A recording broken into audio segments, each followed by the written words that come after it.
keluarga kami memohon maaf terhadap keluarga korban bahwa adik-adik kami juga menerima pekerjaan ini karena diiming-iming sesuatu, karena ada tekanan ekonomi juga. Kalau mereka tahu bahwa pekerjaan ini sampai terjadi mengakibatkan kematian Eras Musbawo yang diduga melakukan penculikan, pertama yang saya mau sampaikan untuk permohonan maaf kami kepada keluarga korban. Semoga persoalan ini penyidik Polda Metro Jaya segera mengungkap motif dan pelaku utamanya. Begitu. Mungkin ada pertanyaan dari teman-teman wartawan. Jadi Eras Musbawo ini diperintahkan oleh otaknya itu apa bagaimana, Bang? Oh ya, ini hal-hal yang seperti ini yang kami mau sampaikan karena adik kami Eras ini diminta untuk menjemput paksa. Nah, di mana pada saat adik kami Eras dan kawan-kawan menjemput di waktu sore, setelah penjemput dengan cara paksa itu dilakukan, ada perintah dari oknum yang namanya F itu untuk diserahkan di daerah Jakarta Timur. Nah, ada jeda waktu pada saat dijemput paksa dengan diserahkan itu. Setelah diserahkan, keempat pelaku penjemputan paksa ini mereka udah selesai tugas dan mereka pulang. Setelah mereka pulang, kurang lebih jeda waktu berapa jam setelah itu, mereka dipanggil lagi untuk mengantar pulang si korban. Nah, pada saat waktu ketemu lagi, disitulah bahwa mereka melihat korban ini sudah tidak bernyawa lagi. Tapi yang menjadi catatan kami di sini, pada saat mereka mengantar itu, mereka juga dalam tekanan. Dan mereka salah satu terduga penjemputan paksa ini menyampaikan ke keluarganya bahwa mereka memang baru diperintahkan untuk membuang jenazah. Jadi peran mereka itu sampai di situ. Tapi yang saya mau sampaikan di sini bahwa atas peristiwa pidana ini ada 3 klaster. Itu klaster pertama, itu setelah kami dapat informasi dari penyidik dan dari intelijen kami bahwa klaster pengintai, klaster penjemputan paksa, sama eksekutor. Nah, kami terputus di pengintai sama eksekutor. Nah, adik-adik kami ini mereka perannya hanya untuk menjemput paksa dan memberikan ke mereka, seperti itu. Untuk eksekutornya sendiri diketahui nggak ciri-cirinya atau gimana? Karena ini dalam proses penyelidikan terhadap perkara ini, kami dari pihak keluarga sudah minta perlindungan hukum ke Panglima TNI. Kami juga sudah minta perlindungan hukum ke Kapolri karena ada dugaan oknum seperti itu. Nah, oknumnya dari mana kami tidak tahu, tapi ini masih dugaan, kurang lebih seperti itu.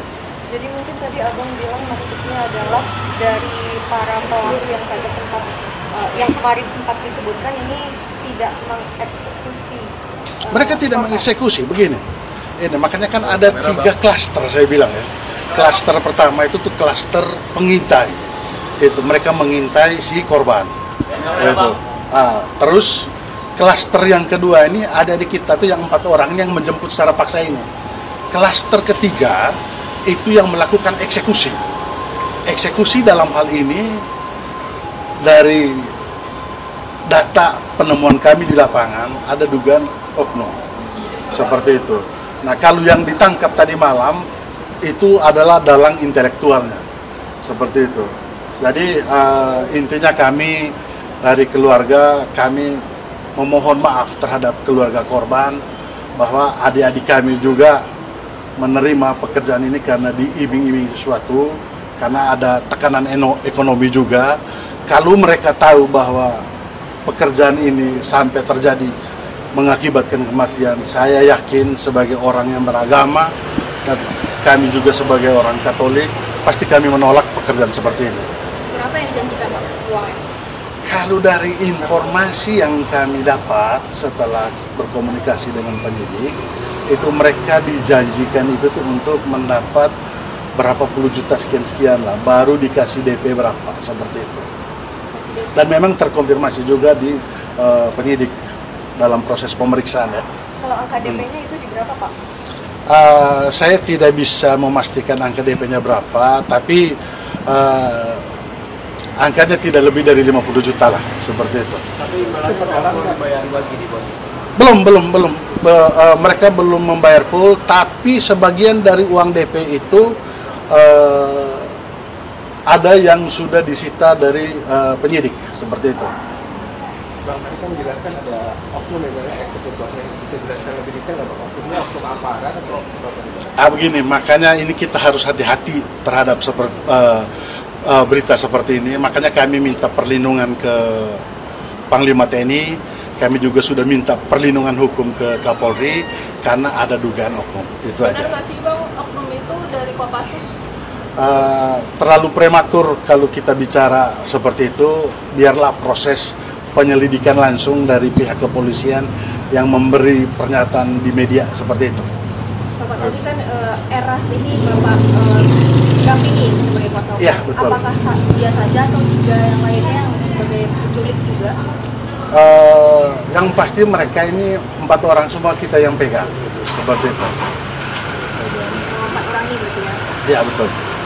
Pak, konfirmasi Pak, si Eras ini berarti betul dari kolektor Pak ya? Dia itu mau menculik korban itu karena emang taunya mau nagih utang atau gimana Pak? Oh begini, kadang kan begini, pekerjaan debt kolektor ini kan selalu identik dengan premanisme.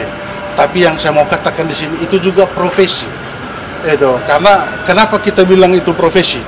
Itu banyak juga debt collector ini melakukan pekerjaan yang betul-betul profesional. Karena banyak juga debitur ini kan yang selalu memposisikan mereka tuh korban, mereka udah nipu kiri kanan. Pada saat ditagih mereka melihat orang hitam, kadang orang hitam mereka bilang ini pelakunya. Ternyata orang hitam memang menjalankan tugas itu karena memang ada persoalan yang sebenarnya seperti itu. Iming-iming 50 juta itu per orang atau secara keseluruhan? Secara keseluruhan, karena mereka menerima operasional itu karena bahwa akan dijanjikan ada pekerjaan lanjutannya adalah pekerjaan penagihan, seperti itu. Bapak tadi dibenarkan yang Bapak wakili 4 orang ini itu mengintai dan menculik dan juga membuang jenazah. Harus dikoreksi sedikit ya. Saya bilang tadi itu tuh ada 3 klaster dalam peristiwa pidana ini. Pertama, klaster pengintai. Pengintai ini bukan dari pihak yang ditahan sekarang, penculik. Itu bukan dari pihak yang menjemput paksa atau yang menculik seperti itu. Terus setelah mengetahui posisi itu, baru ada, saya boleh menyebutkan inisial nama inisial F ini, dia memberi info bahwa yang bersangkutan korban berada di Lotte Mart itu. Disitulah mereka menjemput paksa dan diantar di daerah Jakarta Timur, seperti itu. Membuang jenazah terlibat? Kalau membuang jenazah ini yang menjadi tanda tanya saya, tanda tanya kami sebagai keluarga, karena pasca mereka pulang tengah malam atau midnight itu, ada perasaan ketakutan dari mereka bahwa tidak sesuai dengan yang dijanjikan awal, seperti itu. Ada informasi kalau penculikan ini juga dari orang dalam orang dekat korban. Kenapa? Bekerja di tempat yang sama dengan korban gitu. Ada informasi penculikan ini akan diatur dari. Kami tidak masuk di situ, tapi yang pasti setelah kita komunikasi dengan penyidik bahwa ada 3 klaster pengintai yang jemput paksa atau eksekusi sama eksekutor. Kalau eksekutor kita terputus sudah di situ, kita tidak tahu mereka melakukan eksekusi itu tuh seperti apa, kita tertahu, atau sebab-sebab terjadinya kematian itu tuh karena apa, kami belum tahu untuk itu.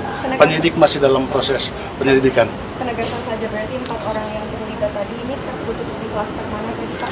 Terputus di klaster penjemputan paksa atau penculikan itu. Bapak setelah penculikan berarti menyerahkan ke 4 orang intelektual itu ya? Berarti. bukan menyerahkan, itu ada upaya melarikan diri yang aktor intelektualnya ini. Tapi bagusnya, berita baiknya sekarang terduga pelaku intelektual sudah diamankan, kurang lebih 4 orang juga. Enggak, maksud saya itu kan 4 ini, Eras dan kawan-kawan ini kan melakukan penjemputan paksa terhadap korban. Nah itu menyerahkannya kepada eksekutor ini belum tahu.